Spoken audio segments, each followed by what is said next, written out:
So let's say you're given the following vector field F, say xy plus z, x squared plus yz, and then xy z squared.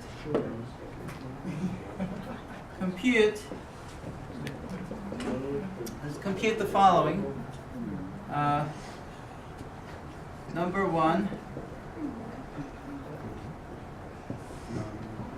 divergence of F. Number two, curl of F. Number three, you can even do curl of F dotted with nabla, which is divergence of the curl. Okay. And you can also do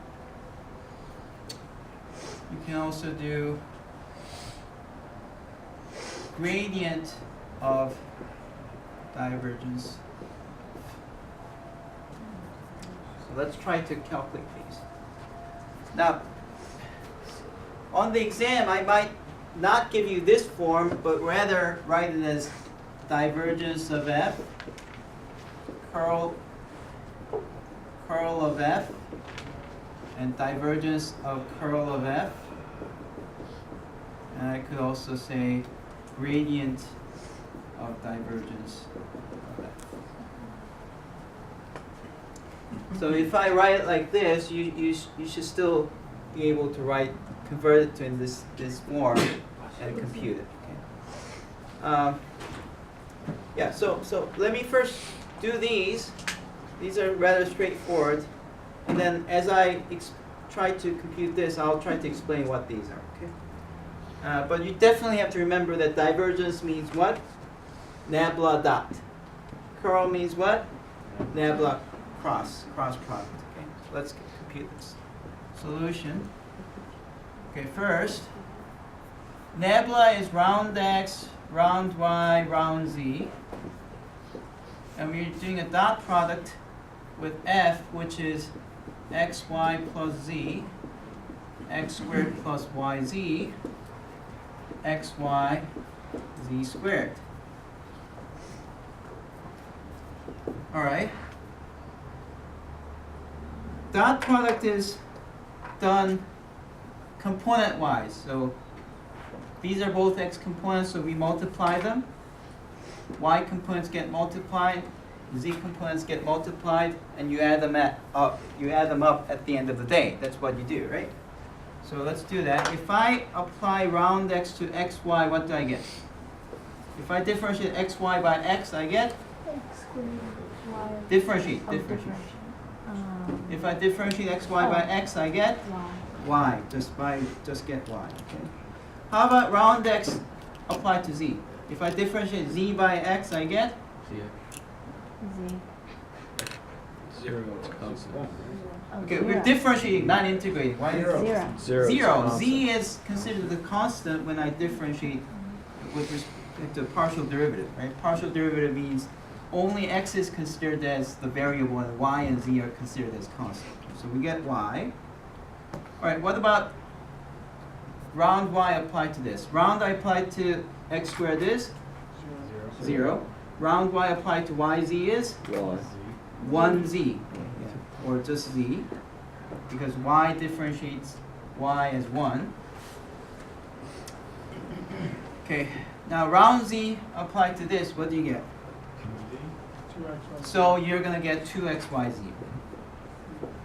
What do you do with these? You add them up. Okay, so that's it. That's the divergence.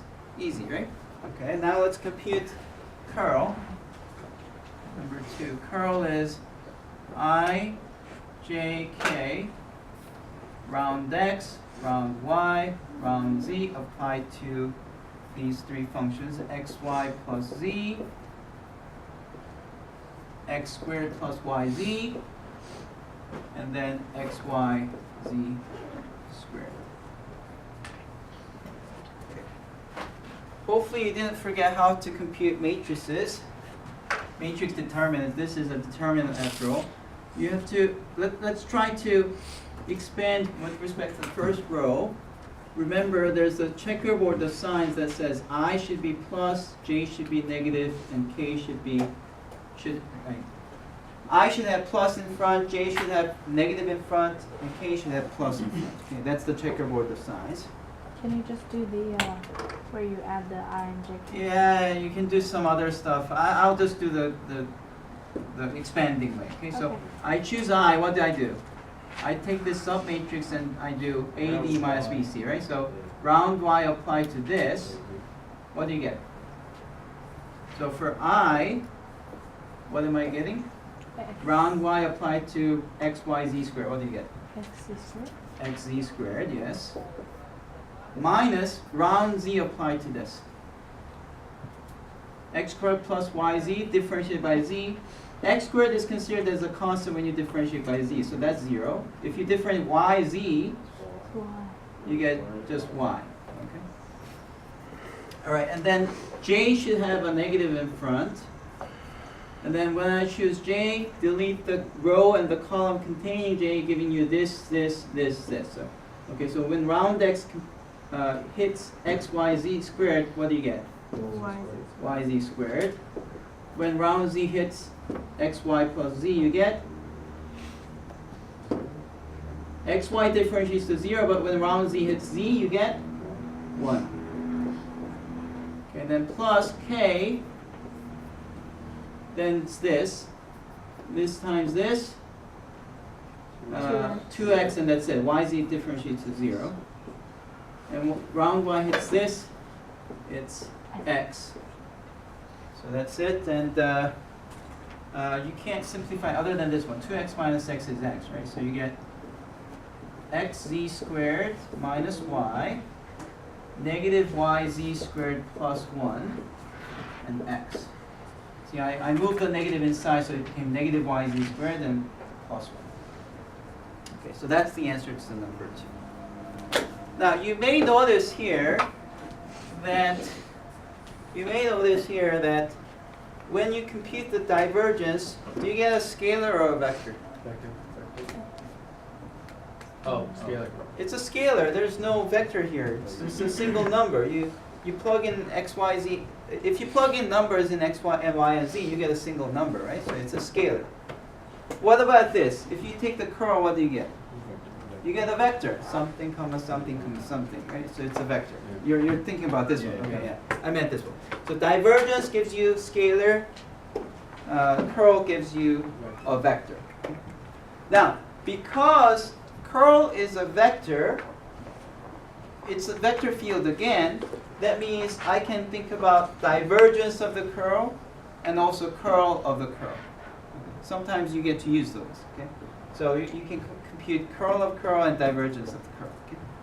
Whereas if you have a multivariable function, you can't talk about divergence or curl because dot product is not defined and cross product is not defined. Dot product and cross products are only for vectors. This is not a vector, so you can't do that. Therefore, the only thing you can do is you can just apply nabla to this. In other words, you can only take the gradient of this. Okay?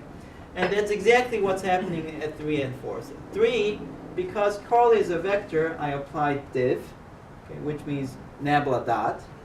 So let's try to answer 3 here. What would I get if I do nabla dot of this thing?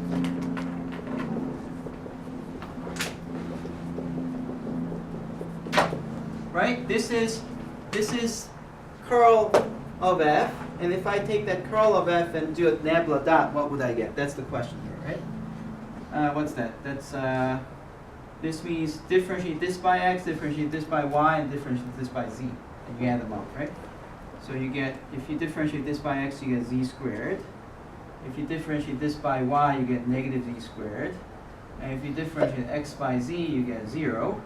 And you have to add them up, and you get 0. Okay? And by the way, that's not a coincidence. You can actually show that gradient dot, divergence of the curl is equal to 0. in general. Okay? This is true in general. All right, so now let's go to number 4. This is the divergence of f. Oh, you asked why this happens? I was kind of not sure to explain it now or later, but okay, let's try to explain it here. Yeah, so if you do I, j, k of round x, round y, round z of u, v, w, and then if you do nabla dot, then here's what you have. Nabla dot of I of wy minus vz minus j of,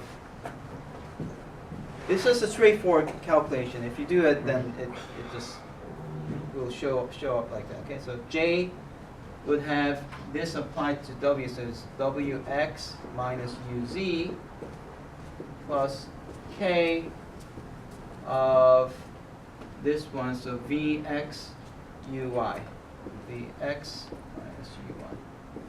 Okay.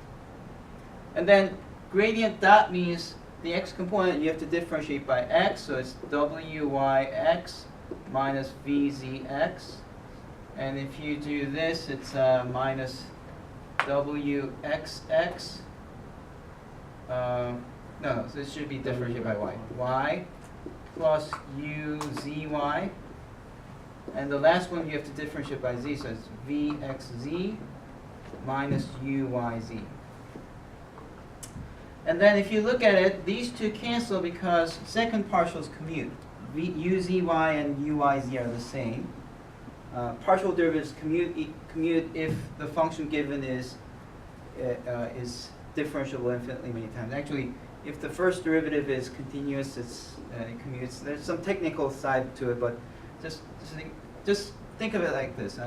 You can differentiate by z first, then y, and you can differentiate by y, then z, and you'll see that you get the same answer after doing the computation. So these two cancel.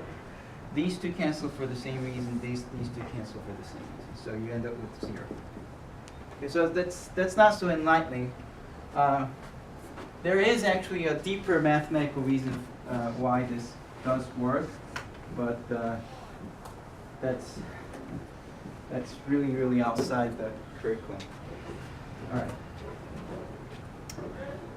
Okay, going to number 4, I have this divergence of f, and we have to calculate gradient, which means I just take the derivative with respect to x, which is 2yz, derivative with respect to y, and it gives you 1, 2xz. And if I differentiate by z, it's 1 and 2xy. Right? So I took this and took the gradient of it, and that's the answer. That's how you do number 4.